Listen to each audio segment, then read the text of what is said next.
Olá pessoal, tudo bem? Então, hoje eu estou aqui para fazer um vídeo, sobre um assunto muito importante, um engano mortal, que infelizmente está presente dentro da Igreja Adventista do Sétimo Dia. Irmãos, primeiramente eu queria deixar com os irmãos aí um vídeo que fala sobre uma parábola, do século XIX, do século XIX, que fala sobre a verdade e a mentira.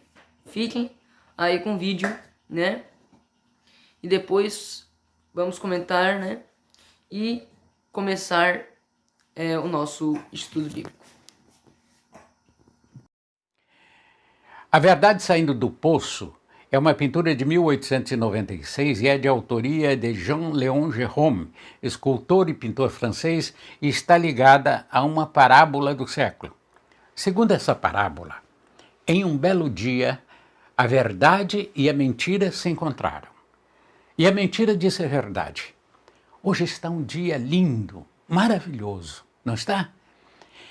A verdade deu um suspiro, olhou para o céu e concordou, pois o dia realmente estava maravilhoso. E elas começaram a passear, caminharam juntas por muito tempo, até que chegaram ao lado de um belo poço.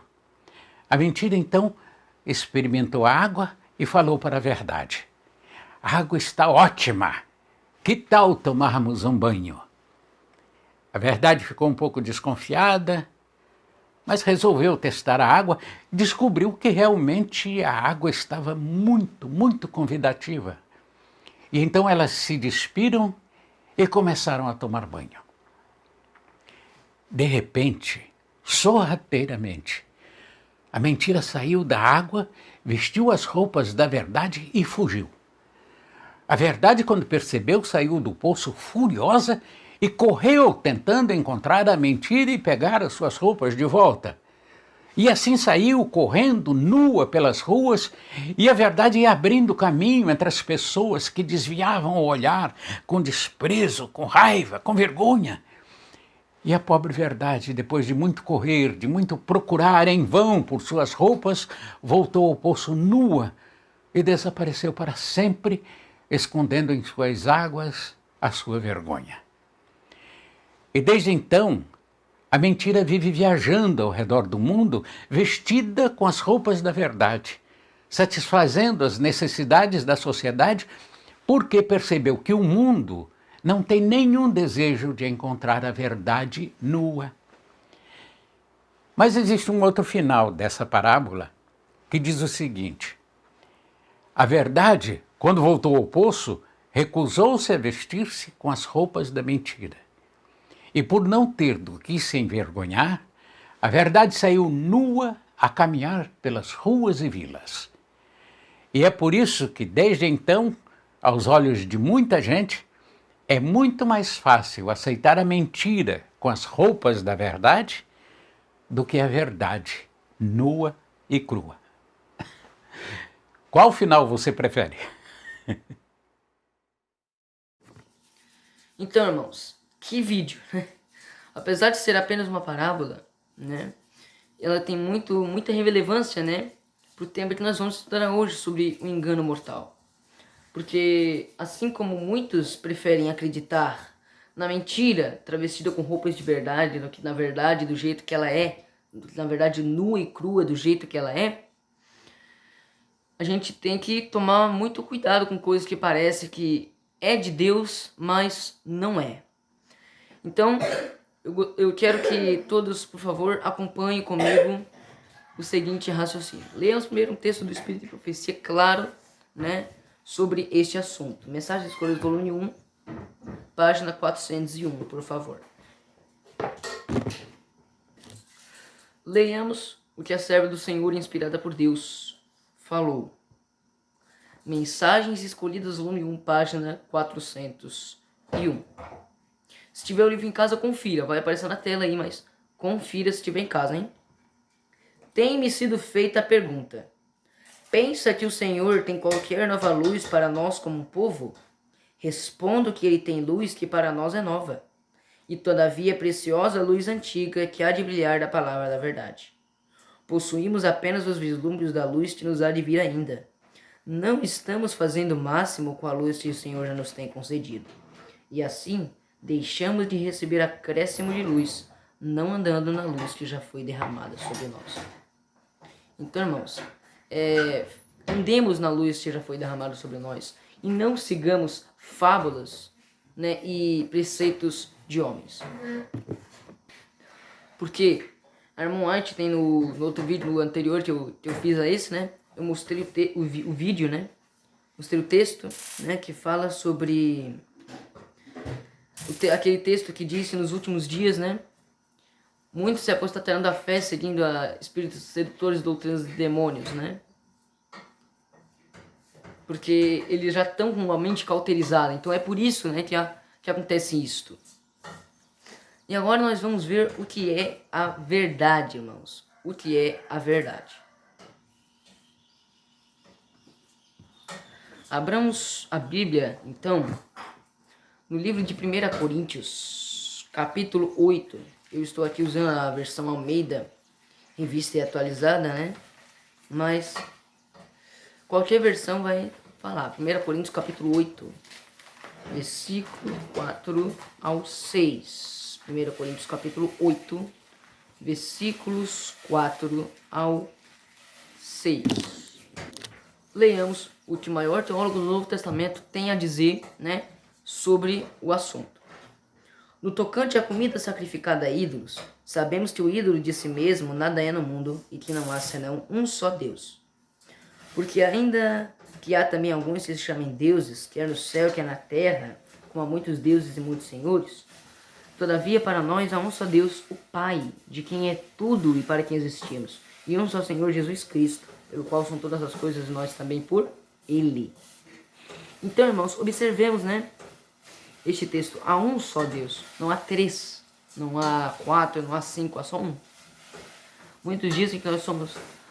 vocês são unicistas. Nós não somos unicistas.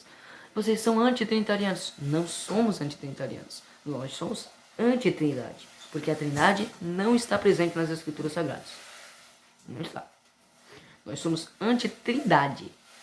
Não antitrinitarianos. Porque antitrinitarianos é um nome pejorativo, antitrinitariano. Está dizendo que nós não gostamos de trinitarianos. Só que é pelo contrário. Vocês acham que se eu não gostar de trinitarianos e não quisesse mostrar a verdade para trinitarianos, eu estaria fazendo esse vídeo? Irmãos, de forma alguma. Eu estou tentando advertir o povo, irmãos. Agora, observemos mais alguns textos muito interessantes e edificadores sobre este assunto. Vejamos agora o livro de João, capítulo 17. João capítulo 17, Evangelho de João, o famoso João Grandão, né? No capítulo 17 e no versículo 3, que fala o seguinte. Vamos ler a partir do 1, para termos um maior entendimento. Tendo Jesus falado estas coisas, levantou os olhos ao céu e disse: Pai, é chegada a hora. Glorifica teu filho para que teu filho te glorifique a ti. Assim como lhe conferiste autoridade sobre toda a carne, a fim de que ele conceda a vida eterna a todos quantos lhe deste. E a vida eterna é esta. Em outras versões, ele fala que consiste nisto, né? Que te conheçam a ti, só, por único Deus verdadeiro, e a Jesus Cristo a quem enviaste. Então, irmãos, aqui é claro que há apenas um Deus e que a vida eterna depende de conhecer esse Deus. Vejamos agora o próximo texto que está se registrado no livro de Romanos, capítulo 16, versículo 27. É o mais fácil de achar, porque Romanos tem 16 capítulos e 27 versículos. Então é o último capítulo e o último versículo de Romanos. Romanos capítulo 16, versículo 27. Leamos. Ao Deus único e sábio seja dada a glória por meio de Jesus Cristo pelos séculos dos séculos. Amém. Irmãos, ao Deus único A palavra único, ela quer dizer dar margem para ter mais um Deus ou é só esse Deus, só um? É só um. Só um, irmãos. Leiamos o próximo texto que está registrado no livro de Gálatas, capítulo 3. Gálatas, capítulo 3, versículo 20, que fala o seguinte: Ora, o mediador não é um. Quer dizer, existem muitos mediadores, mas Deus é um. Então, apesar do mediador não ser um, Deus é um. Então não deixa de ser, não é 3, não é 4, não é 5, é um. Leamos o próximo texto. Tiago, capítulo 2. Tiago, capítulo 2. Versículo 19. Tiago, capítulo 2, versículo 19. Tiago 2, 19. Creis tu que Deus é um só? E ele ainda fala, fazes bem. Até as pessoas creem e tremem. Então, irmãos, até os demônios creem, galera, e tremem. Então, irmãos, os demônios mesmo, eles creem e estremecem diante desta verdade maravilhosa. Que Deus é um só. Observemos o próximo texto, irmãos. Enquanto registrado no livro de Efésios, capítulo 4. Efésios, capítulo 4, versículo 6, que fala o seguinte: Um só Deus e Pai de todos, o qual é sobre todos, age por meio de todos e está em todos. Então, irmãos, a gente vê aqui que só existe um Deus e Pai de todos. E eu pergunto, uma pessoa pode ter mais que um pai? Não. Um pai é apenas um, irmãos. Não tem como ser outros pais. O pai é um. Eu estou falando do pai me referindo ao pai do sexo masculino. Apenas um. Não tem outro. Não existe outro. A gente está falando pais. Está falando um só Deus e Pai de todos. Mostrando que ele é apenas um. Lemos o próximo que está registrado no livro de João, capítulo 5. Voltemos para João, capítulo 5, versículo 44, que diz assim: Como podeis crer vós que aceitais a glória uns dos outros, e contudo não procurais a glória que vem do Deus único? Então aqui a gente vê que a gente não pode procurar a glória que vem de nós mesmos, né? Mas devemos procurar a glória que vem do Deus único, do único Deus verdadeiro. Agora temos Judas capítulo 1, né? Judas só tem um capítulo mesmo, do lado de Apocalipse.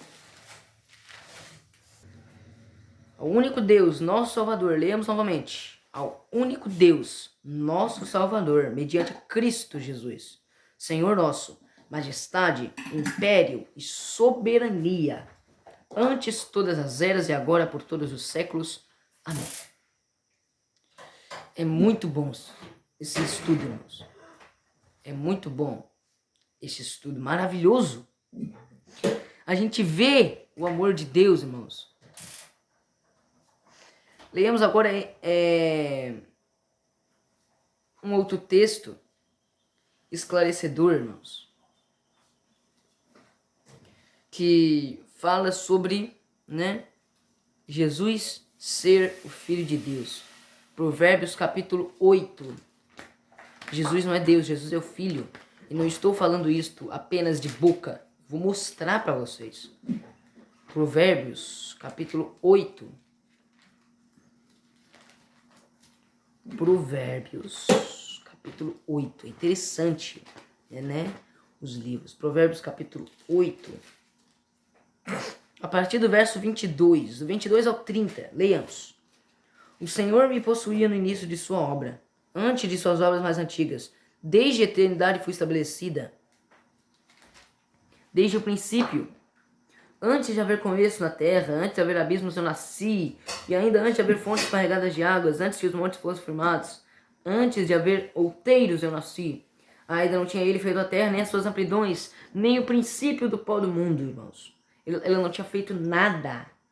E antes de haver outeiros eu nasci. Quando ele preparava os céus, aí estava eu. Quando traçava o horizonte sobre a face do abismo, quando firmava as nuvens em cima, quando estabelecia as fontes do abismo, quando fixava ao mar o seu limite para que as águas não ultrapassassem os seus termos, quando compunha os fundamentos da terra, então eu estava com ele e era o seu aluno. Dia após dia eu era suas delícias, folgando perante ele todo o tempo. Irmãos, aqui fala, irmãos, que ele era o aluno de Deus e que ele foi gerado, ele nasceu de Deus. E, inclusive tem até texto do Irmão White no livro Instrutor da Juventude, se não me engano, se não me falha a memória, né, que fala que usa esse texto aqui se aplicando a Cristo. Porque, que eu já mostrei no vídeo anterior, mas não custa nada mostrar de novo. O livro de 1 Coríntios, capítulo 1. No livro de 1 Coríntios, capítulo 1. Né? A gente vai ver que quem que é a sabedoria de Deus ali. No livro de 1 Coríntios, capítulo 1. Versículo 24. Mas para os que foram chamados tanto judeus como gregos, pregamos a Cristo, poder de Deus e sabedoria de Deus. Porque a loucura de Deus é mais sábia que os homens, e a fraqueza de Deus é mais forte do que os homens. Agora o 30. Mas vós sois dele, em Cristo Jesus, o qual se nos tornou da parte de Deus sabedoria, justiça, santificação e redenção. Então Cristo é a sabedoria de Deus, e a sabedoria que está se referindo em Provérbios capítulo 8 não é nada mais, nada menos do que Jesus Cristo. Irmãos, tendo isso em mente, eu convido vocês para que nós oremos, nos coloquemos de joelhos e oremos, pedindo, né, a instrução do Senhor, né, para que venhamos a estudar cada vez mais a sua santa e excelsa palavra. Oremos. Senhor Deus e eterno Pai, lhe agradeço por mais um dia de vida, Senhor. E lhe agradeço também por estarmos aqui estudando a tua santa e excelsa palavra. Que não venha, Senhor, a permanecer o que eu acho ou o que eu penso, mas o que o Senhor tem a dizer ao nosso coração. Eu lhe peço e lhe agradeço, no doce nome de Jesus Cristo, teu amado Filho. Amém.